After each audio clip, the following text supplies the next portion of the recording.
how does a government maintain like a 95% public approval rating while operating a system that international observers basically classify as an absolute authoritarian state? Yeah, it's a massive contradiction. Right. I mean, imagine a towering, endlessly complex piece of architecture, one that houses over 1 billion people. A very crowded house. Exactly. It has this intricate foundation, a labyrinth of interconnected hallways, and a central command room that oversees every single moving part.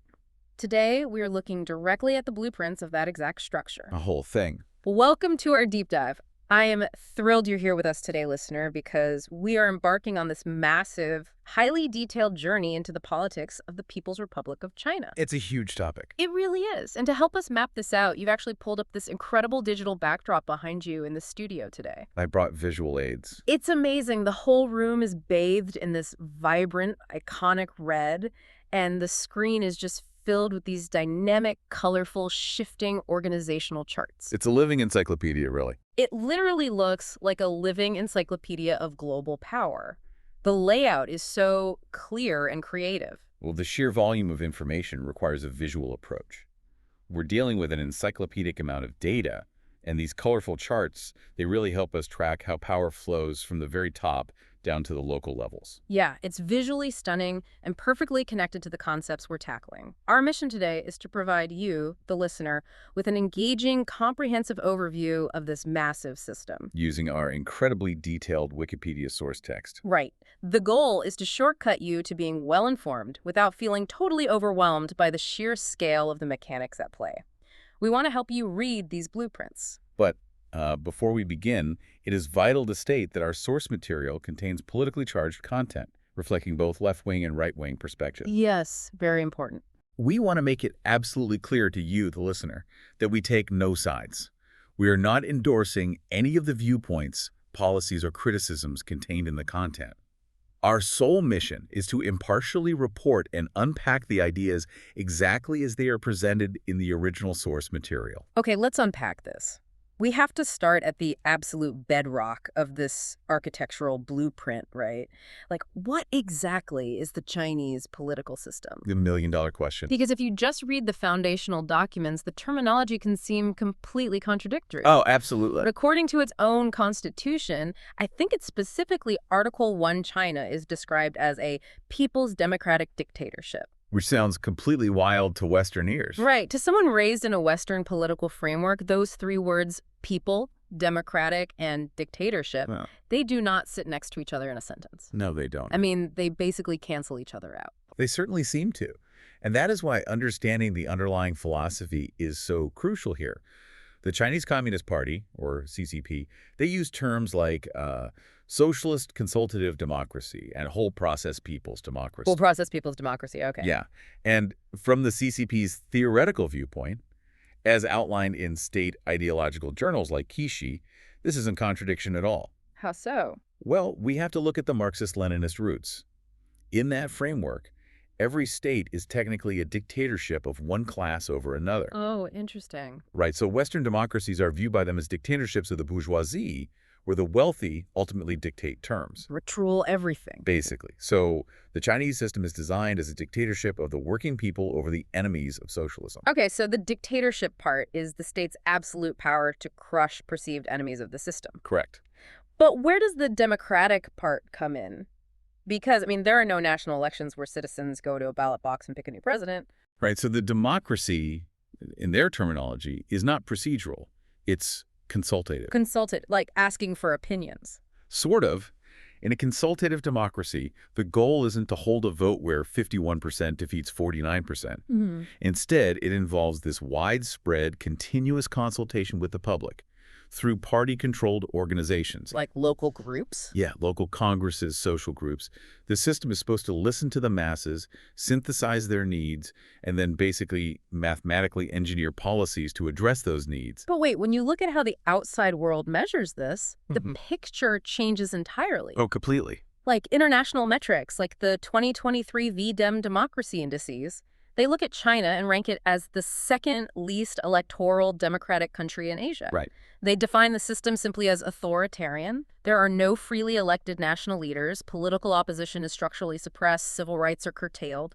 So how do we reconcile, consultative democracy with strict authoritarianism? Well, that is the core of the theoretical divide. Western definitions of democracy, like the VDEM index, are heavily tied to the process. The voting process. Exactly.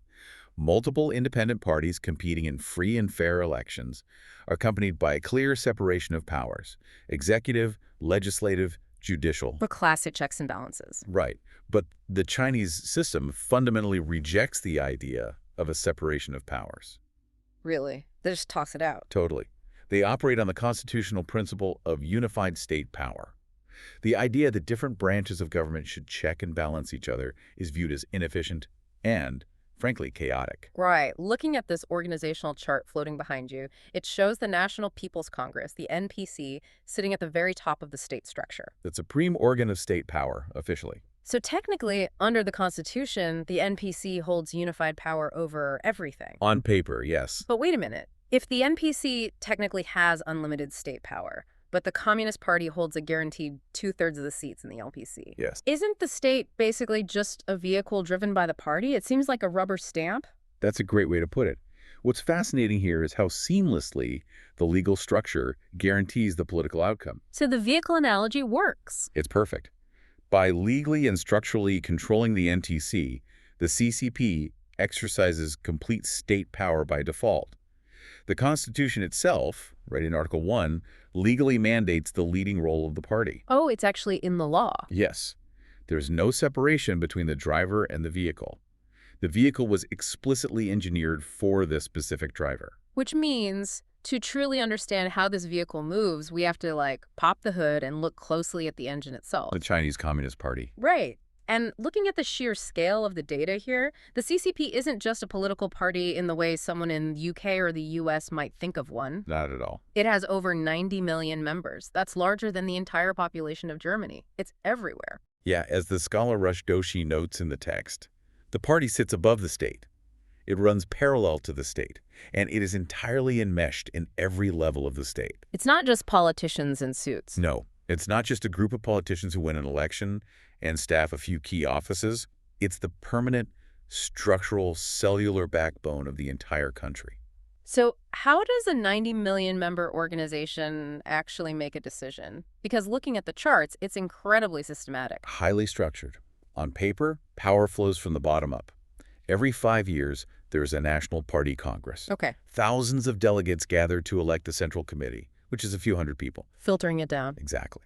Then, that Central Committee elects the Politburo, which currently consists of 24 full members. Just 24. Right. And finally, from that group, you get the absolute pinnacle of power, the Politburo Standing Committee. And how many people is that? Right now, just 7 members. 7. So these 7 men make the most critical decisions for over 1 billion people. They do. And at the very center of that 7-member committee is the General Secretary, Xi Jinping. Yes. But historically, wasn't the General Secretary supposed to be more of a tiebreaker? Like a first among equals in a collective system? That was the idea, yes. After the turbulence of the Mao era, leaders like Deng Xiaoping intentionally instituted collective leadership. To prevent another Mao-type situation. Exactly. To prevent any one individual from amassing too much unchecked power. But our source text highlights an unprecedented centralization of power under Xi Jinping since 2012. He really consolidated things. Oh, immensely. He doesn't just hold the top party role, he holds the top roles across the board. He wears all the hats. All of them. He is the General Secretary of the party, the President of the state, and the Chairman of the Central Military Commission. Wow. Furthermore, he has created and heads various new central commissions governing everything from national security to economic reform. So he's basically bypassing traditional state ministries entirely. Exactly. And a massive, undeniable shift happened in 2018, right? A huge one. The National People's Congress formally removed the presidential term limits from the Constitution, so that built-in legal mechanism for leadership turnover just erased. Gone overnight.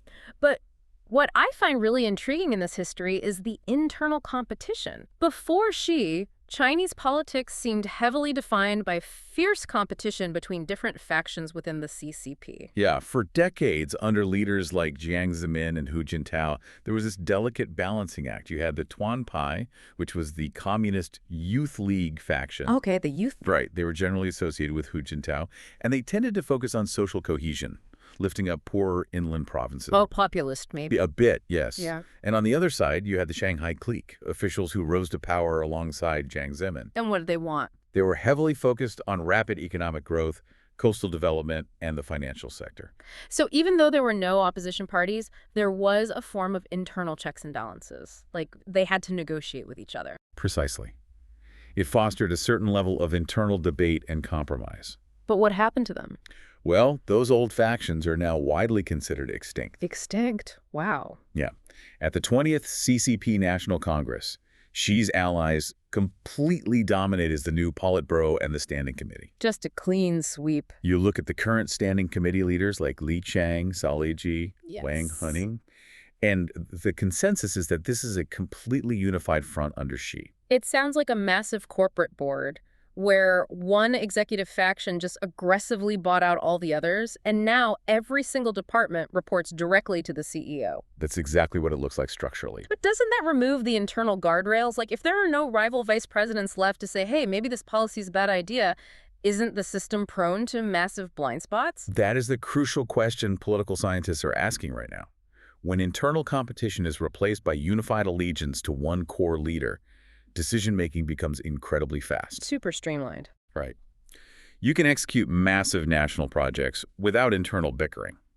But as you pointed out, you lose the institutional mechanisms that previously caught errors before they became national policy. And listener, why should you care about the internal makeup of the CCP's Politburo? Because this structure dictates everything. Everything. If you are doing business in China, studying there, or engaging in diplomacy, you are navigating a space shaped entirely by this apparatus. Yes. The texts note that state-owned enterprises, private companies, and even foreign-owned businesses operating in China are required to have internal CCP committees. Yes, right inside the company. The party isn't just in Beijing, it is sitting in the boardroom of the factory, producing the smartphone in your pocket. It's about maintaining ideological and operational alignment. The party's central organization department controls the selection and promotion of personnel across all sectors of society. They pick who rises and falls. Exactly. They ensure that party guidance is the true north for every major institution, from urban tech conglomerates right down to rural agricultural cooperatives. Okay, so we've established the party is the engine and the driver. Now let's look at the actual machinery of the state, the branches of government that execute the party's will. The moving parts. Right. We mentioned the National People's Congress, the NPC. They're the legislature, right? Yes. They meet annually in March for a couple of weeks to review major policies, pass laws, approve the budget. Yeah. And when the full Congress of thousands of delegates isn't in session, their standing committee handles the day-to-day legislative work. Makes sense. Then you have the executive branch, which is the state council. Think of this as the national cabinet. Headed by the premier. Right, headed by Premier Li Chang. It includes vice premiers, state councilors, heads of various ministries. They are the administrators. The ones actually doing the groundwork. Exactly. They take the broad ideological directives set by the CCP Politburo and figure out the logistical reality of implementing them. And then there is the military, the Central Military Commission. And here is a distinction that completely blew my mind, and I think it's critical for anyone trying to understand this system to grasp. It's a huge difference from the West. The armed forces in China, the People's Liberation Army, the PLA, they are not the army of the state in the way a Western military operates. No, they are not. They do not swear an oath to the Constitution or the government. No. The PLA is the armed wing of the Chinese Communist Party. Period. Period. After the People's Republic was founded in 1949, following a brutal civil war, the PLA became the national military, but its fundamental allegiance never shifted. It strictly upholds the principle of the CCP's absolute leadership. As Mao Zedong famously said, the party commands the gun. Exactly. The Central Military Commission, which commands the armed forces, is chaired by Xi Jinping. There is zero separation between the military brass and the top echelon of the Communist Party. The state does not have a military independent of the party's control. None whatsoever. Now, let's turn to something that seems totally paradoxical. Looking at the political landscape mapped out here on your chart, The sources detail the United Front and the minor parties. Right, the 8 minor parties. Yeah, there are actually 8 legally recognized minor political parties in China. They have names like the China Democratic League or the Jiusen Society. Very formal sounding. But wait a minute. If their leadership is actively overseen by the CCP's United Front Work Department and their legal right to exist requires them to support the CCP's leading role, why bother having them? It seems redundant, right? Totally. Are they just there for show, like an encyclopedic footnote rather than real opposition? Well, to view them as an opposition party would be entirely missing their function. No legal political opposition exists in China. Okay, so what is their function? Co-optation. Historically, during the Civil War, the CCP formed a united front with various intellectual and social groups to defeat the nationalists. Today, that structure is maintained as the system of multi-party cooperation and political consultation. But how does that actually work in practice today? Imagine you have a brilliant group of academics or, say, a rising class of tech entrepreneurs. Okay. In any Western society, these groups might naturally form their own political interest groups or lobby organizations to advocate for their specific needs. Sure, they'd start a pack or a union. Right. In the Chinese system, the state anticipates this. The United Front Work Department identifies these influential niches in society and absorbs them. Huh. They give them a seat at the consultative table within one of these 8 minor parties. They're given prestige, a voice in policy discussions, and social status. I see. So it's an incredibly effective way of managing potential dissent. You don't crush the prominent academic, you invite them inside the tent. Exactly. Keep them close. But the prerequisite for sitting at that table is agreeing unconditionally that the CCP is in charge. Precisely. As the academic sources point out, a major role of these parties is to muzzle niches in society that have political tendencies. Muzzle them by hugging them. Right. It neutralizes potential alternative power centers by institutionalizing them. It creates the visual and structural appearance of a diverse national front while guaranteeing absolute one-party control over the final outcome. Okay, let's step back for a second. If the party commands the government, the army, and literally absorbs the consultative political landscape, how does it command the behavior of its billion-plus citizens on a daily basis? That's the real test. Yeah. That leads us into the rules of the game. Law, ideology, and the controversies that arise. And our sources point to an ideological foundation that predates Karl Marx by thousands of years. We're talking about legalism. Yes. This is a crucial piece of the puzzle. While the CCP officially operates on Marxist-Leninist ideology and, socialism with Chinese characteristics, scholars constantly draw significant comparisons between the current governance model and the ancient Chinese philosophy of legalism. It's an unavoidable comparison. Can you give me an ELI 5, explain it like I'm 5 on legalism? How does it differ from, say, Confucianism, which we usually associate with ancient China? Certainly. So, Confucianism is generally based on the idea that people are inherently capable of goodness. Okay. And that society should be governed by moral virtue, filial piety, and righteous leaders, setting a good example. Kind of a lead-by-example approach. Right.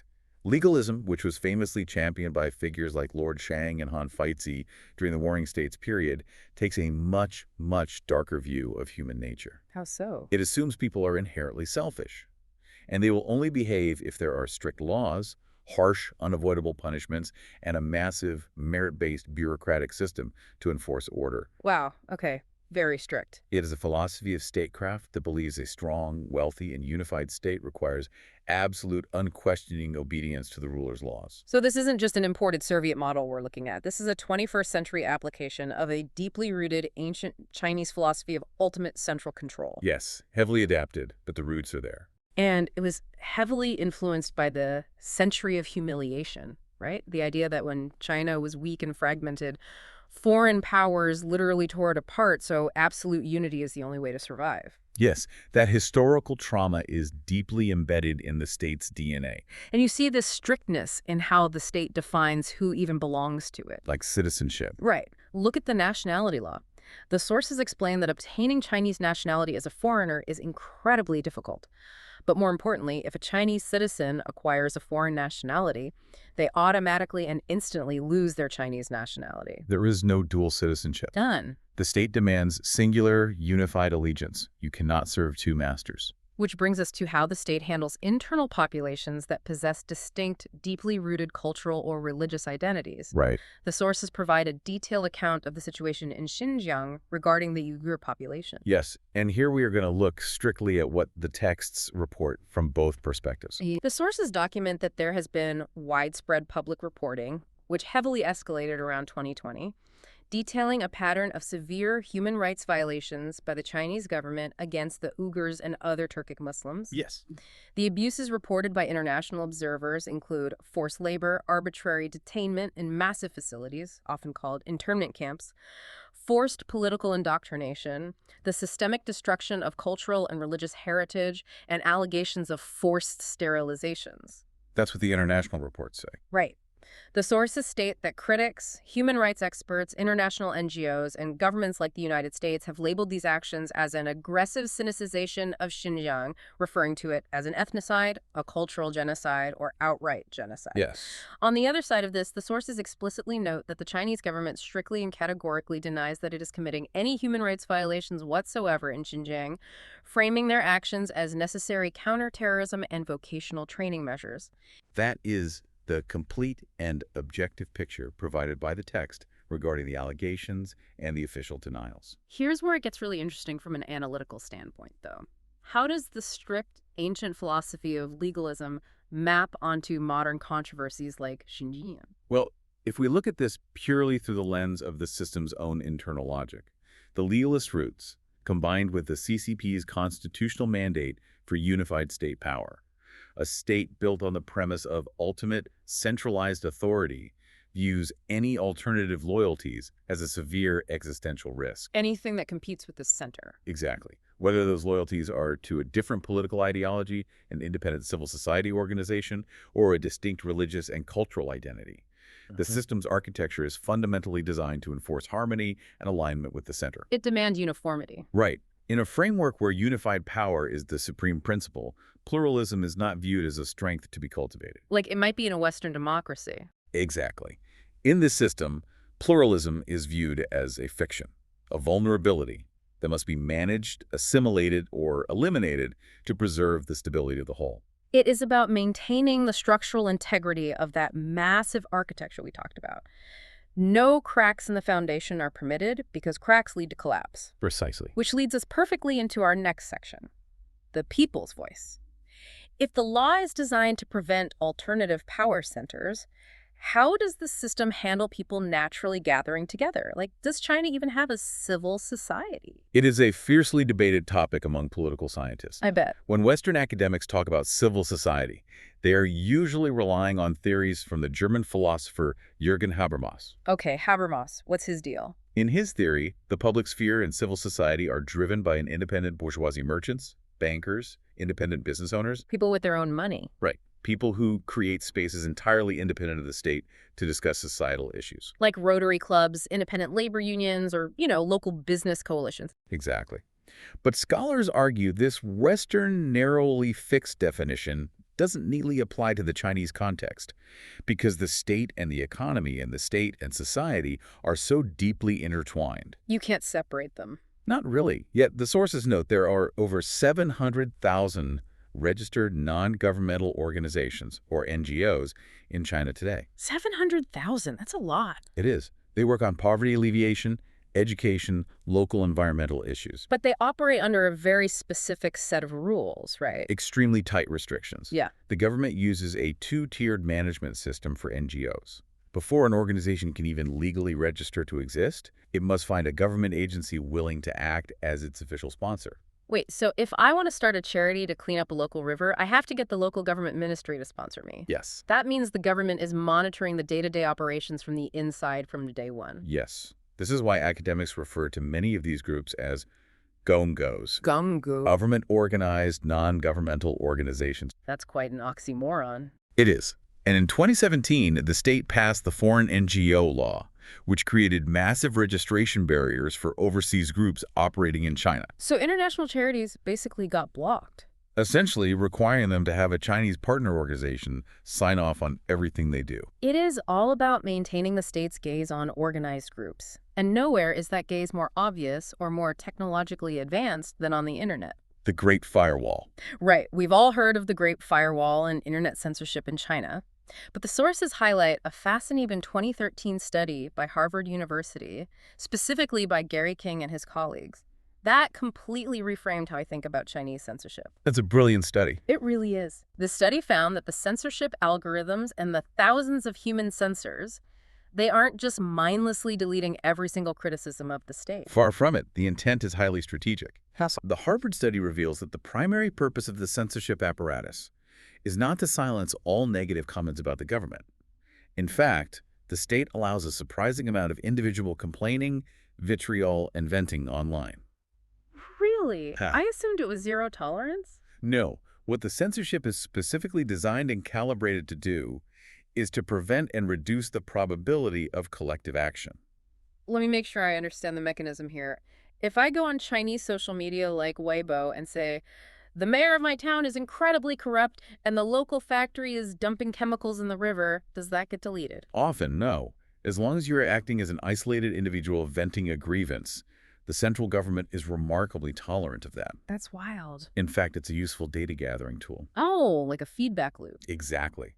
The central authorities in Beijing can monitor those local complaints, identify the corrupt local mayor, send in anti-corruption investigators, fire the mayor, and appear to the public as the responsive, benevolent protector of the people. Wow, okay, so when does the censor step in? The censor steps in the second you say, the mayor is corrupt, let's all meet at the town square on Tuesday at noon to protest. Ah. The absolute red line is organization. The Harvard study showed that censors will swiftly delete posts that attempt to form a network, organize a protest across multiple cities, or connect horizontally outside the party's control. Even if the cause is something they agree with. Yes. Even if the post itself is entirely pro-government.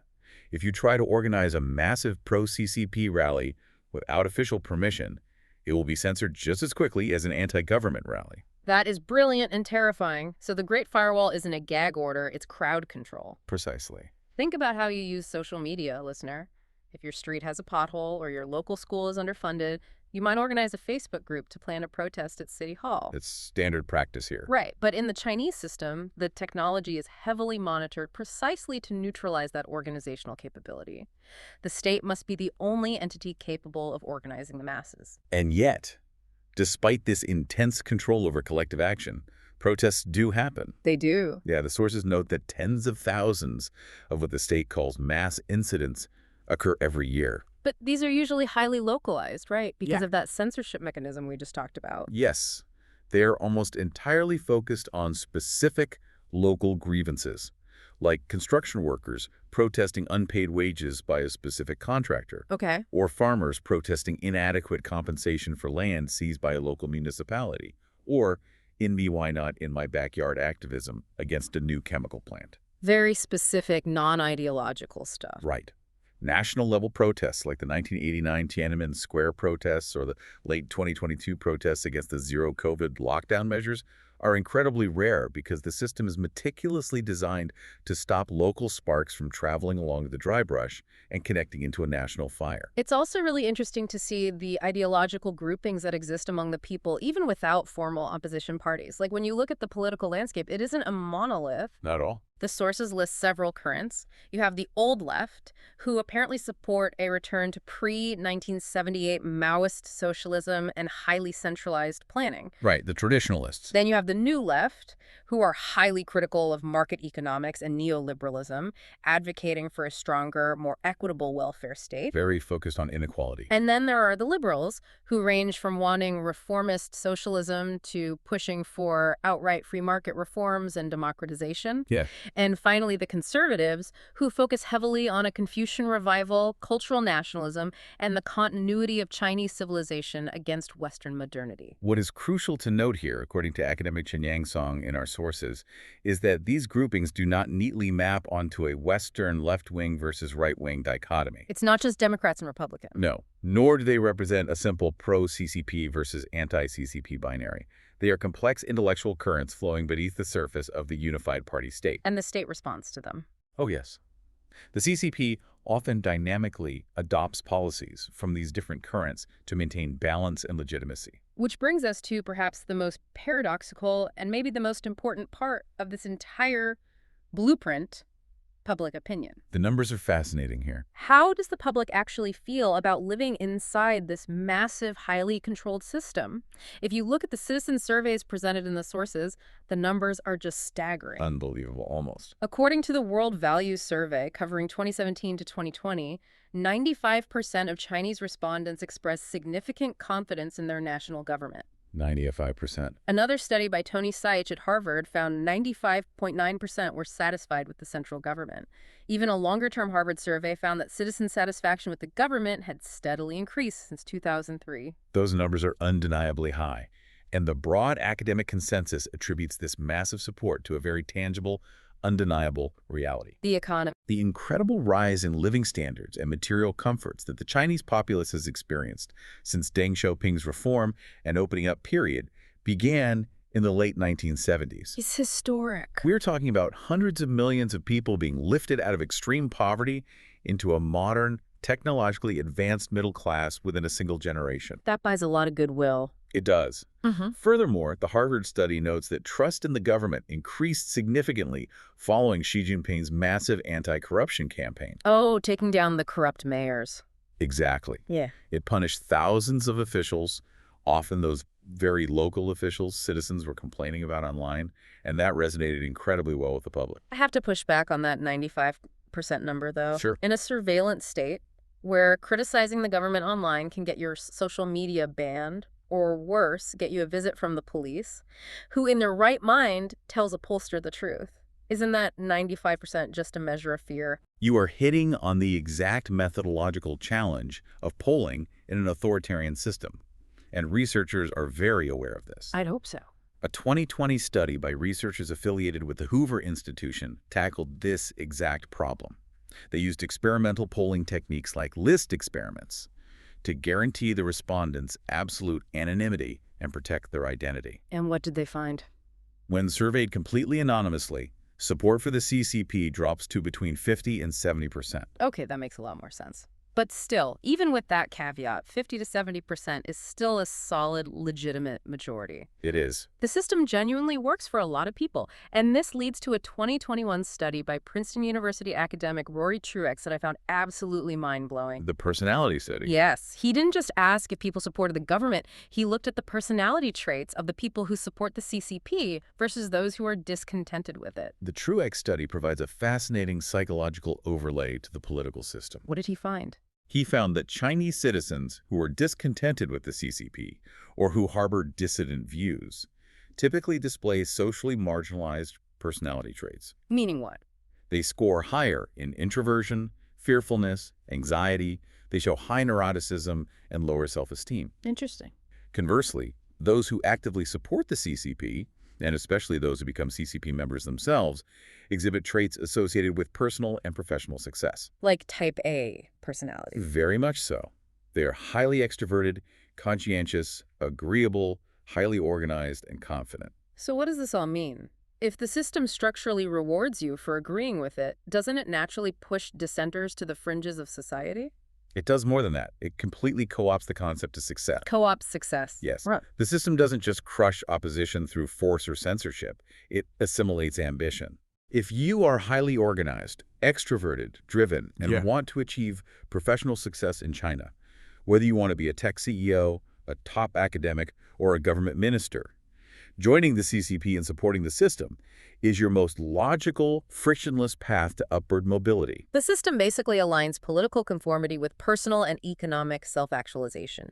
It promotes conformity as the ultimate life hack. Exactly.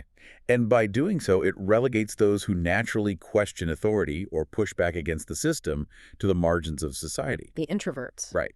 They are left without the organizational skills, the social capital, or the institutional backing to mount any kind of meaningful challenge. That is a profoundly effective way to maintain an architecture. You make sure all the most capable, ambitious engineers in the country are working to build your structure, rather than trying to tear it down. It is brilliant statecraft. Now, we need to look at how this architecture extends beyond its own borders. Let's look at China on the global stage.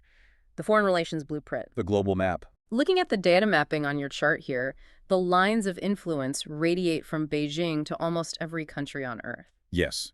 Since replacing the Republic of China, or Taiwan, at the United Nations in 1971, the People's Republic of China has steadily and methodically built its global influence. Step by step. And the absolute bedrock precondition for any country wanting diplomatic relations with Beijing is the One China policy. Right. A foreign government must acknowledge Beijing's claim to all of China, including Taiwan, and sever official diplomatic ties with the government in Taipei. And once that relationship is established, China brings massive, unparalleled economic weight to the table. Huge amounts of capital. The most prominent example in our sources is the Belt and Road Initiative, the BRI.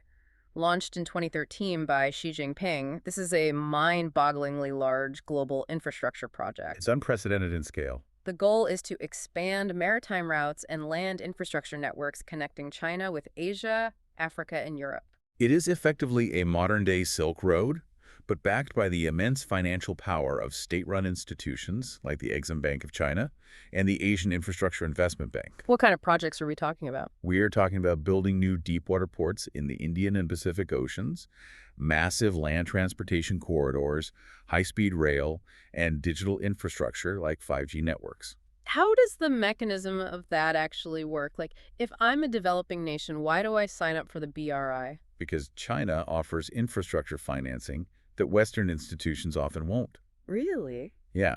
If a developing nation needs a new port to boost its economy, the IMF or the World Bank might demand structural economic reforms, democratization, or strict environmental standards in exchange for the loan. Strings attached. Lots of strings. Yeah. China operates on a policy of non-interference in internal affairs. They will loan you the money and build the port, usually using Chinese state-owned construction firms, without lecturing you on human rights. That sounds appealing to a lot of governments. It is. However, this creates a massive economic dependency. If the developing nation defaults on the loan, China gains significant leverage over that critical infrastructure. And beyond just physical infrastructure, China is increasingly asserting its influence within the existing international order. The UN system. Yeah, the rules-based order established mostly by the West after World War II.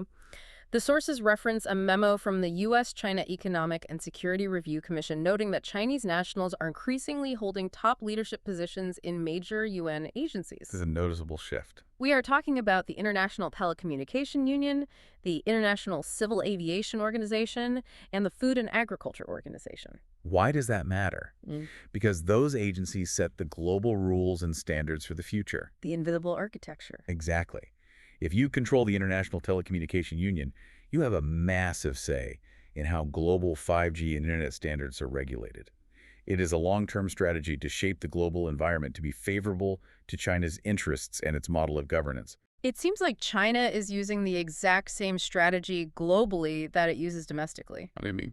Well, domestically, they build massive infrastructure to raise living standards, creating economic dependency and social harmony, while ensuring the CCP holds the central leadership role. Right. Globally, through the Belt and Road, they are building massive infrastructure to boost economic growth in developing nations, creating economic dependency, while ensuring Beijing sits at the center of the network. This raises an incredibly important question, one that international relations scholars debate constantly. What's that? Is China trying to integrate into the existing Western-led world order? Mm-hmm. Or is it slowly, systematically building a parallel world order where it sits at the absolute center, much like the CCP sits at the center of the Chinese state? A parallel system. Exactly. Yeah. While China officially promotes the concept of peaceful development, its actions on the ground often tell a more assertive story. Right. The sources note that while they resolved their major border dispute with Russia via a treaty in 2001, the localized friction in the South China Sea and the East China Sea remains a massive flashpoint. A very dangerous flashpoint. They are building artificial islands and militarizing them. The architecture they are building globally requires secure borders and secure maritime trade routes, and they are entirely willing to flex their military muscle, that PLA we talked about earlier, the party's army, to protect those routes. It is a comprehensive, grand strategy. The unified power at home, free from the gridlock of domestic partisan politics, enables a unified, long-term strategic push abroad. They're playing the long game. They can plan in decades, while Western democracies often plan in 4-year election cycles. And that brings us to the end of this immense set of blueprints. We have taken a truly encyclopedic journey today. We covered a lot of ground. We did. We started by exploring the theoretical foundations of a people's democratic dictatorship and the fundamental concept of unified state power. We looked under the hood at the engine driving the state, the highly centralized Chinese Communist Party, now firmly consolidated under Xi Jinping. Right. We examined the state apparatus, the military that serves the party rather than the state, and the ancient legalist philosophy that demands singular loyalty and strict adherence to the center. The deep roots. We unpacked the ingenious way the state manages the people's voice, not by silencing every single complaint, but by surgically preventing collective action, and how it co-opts the most ambitious, extroverted citizens into its ranks. The ultimate life hack, as you said. Exactly. And finally, we traced how this unified party state is extending its architectural blueprints across the globe through the Belt and Road Initiative and its growing influence in international organizations. It is a system of governance that challenges Western assumptions at every single turn, operating on a scale and with a level of integration that is historically unprecedented. The source material clearly shows that the CCP's high approval ratings are heavily tied to the incredible rise in living standards and material comforts over the last few decades. The system has delivered unprecedented economic growth, and the people have rewarded it with compliance and support. It's a very effective social contract. But it leaves you to wonder, listener, what happens to a system built on unified power and strict control when that unprecedented economic engine finally starts to slow down? That's the million-dollar question. When the growth stops, does the massive structure bend to accommodate the pressure, or does it brace itself and become even more rigid? Thank you for joining us on this deep dive into the blueprints of global power. Keep questioning the architecture around you.